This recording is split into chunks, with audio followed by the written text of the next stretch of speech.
કેમ છો પહેલા? ગેસ બંધ નથી થતો ત્યારે બહુ દવાઓ લીધી સરકારીમાંથી પ્રાઇવેટમાંથી ગેસ થઈ જાય છાપીને કેટલા સમયથી દવા લ્યો છો? 6 વર્ષથી. ક્યાં રહેવાનું તમારે? અમરેલી જિલ્લામાં મીઠાપુર. મીઠાપુર ગામ, અમરેલી જિલ્લાનું મીઠાપુર ગામ, ડુંગરી મીઠાપુર.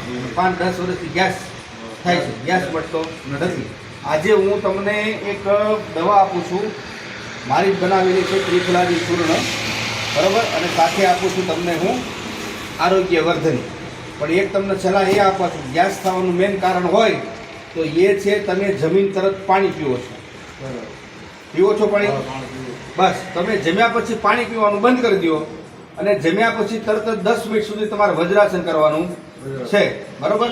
જો તમે વજ્રાસન કરશો તો તમને ગેસ થવાનો નથી. તો હું તમને વજ્રાસન કરી બતાવું કઈ રીતનું વજ્રાસન તમારે કરવાનું છે.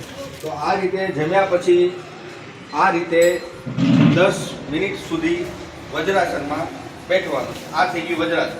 અહીંયા આવી જા. અહીંયા વજ્રાસન બેસતી વખતે આ રીતે જે અંગૂઠા આ મડેલા હોવા જોઈએ, આ રીતે, બરાબર. આ રીતે વજ્રાસનમાં બેઠવાનું છે. 10 મિનિટ સુધી વજ્રાસનમાં બેસવાનું. આમન કરી શકો છો. કદાચ તમને ખાલી ચડવા માંડે તો તમે આ રીતે આમન કરી શકો છો. પણ 10 મિનિટ સુધી તમારે વજ્રાસનમાં બેસવાનું છે. વજ્રાસનમાં બેસવાના ફાયદાઓ.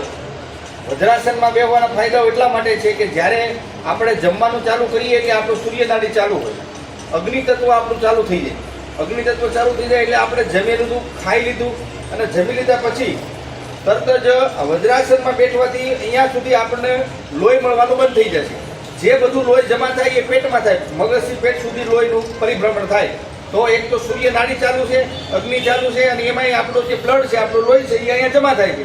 એટલે જે પાચન થવામાં જે એમને 12 કલાક કે 8 કલાક કે 48 કલાકની વાર લાગે છે, એની જગ્યાએ ફક્ત 15 મિનિટની અંદર એ 50% જેટલું પાચન વજ્રાસન કરી દે છે. જમ્યા પછી વજ્રાસનમાં બેઠવું જ જોઈએ, અને જમ્યા પછી અડધો કલાક સુધી પાણી નહીં પીવાનું. મેં તમને મારી દવા આપી છે, 15 દિવસે મને તમે કહેજો ગેસ થાય કે નથી થતો, બરાબર. કાયાકલ્પ આયુર્વેદિક ઔષધાલય, શ્રી પંચ દશના મખાણા, નૈવેદ્ય અર્જુન નંદગીરી મહારાજ. નમો નારાયણ.